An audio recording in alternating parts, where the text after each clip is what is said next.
This is what I want to talk about. Okay. All right. I want to talk about the fact that I recently discovered that my father had another child before he married my mother.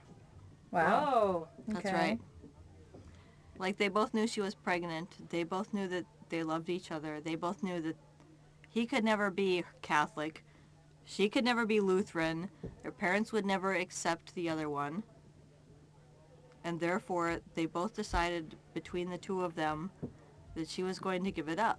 Mm-hmm. And that's what happened. But that's before your father married your mother, right? Yes, it was before he even met her. So why would that upset you so much? Just the fact that you didn't know about it, or that he didn't...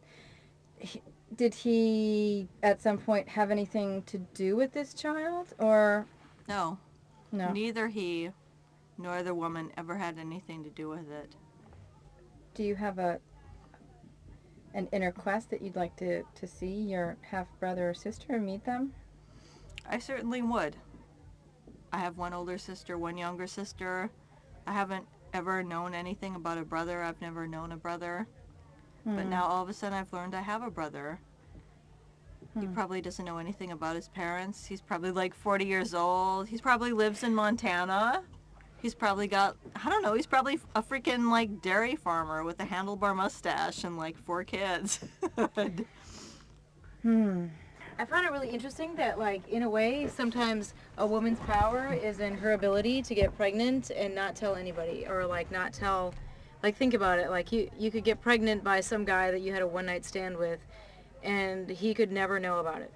Like, at least your dad knew about it, and like she was honest with your father about it, and collectively together they decided to give the baby up for adoption. In my situation today, if I'm single and I had a one-night stand with a guy and say that, you know, I mean, I would have an abortion, but if I were in another space, You're just speculating. no, I do know that. But okay, if I just do. I don't want a kid at all. I hear babies crying, and I don't want. I have no affection for kids at all.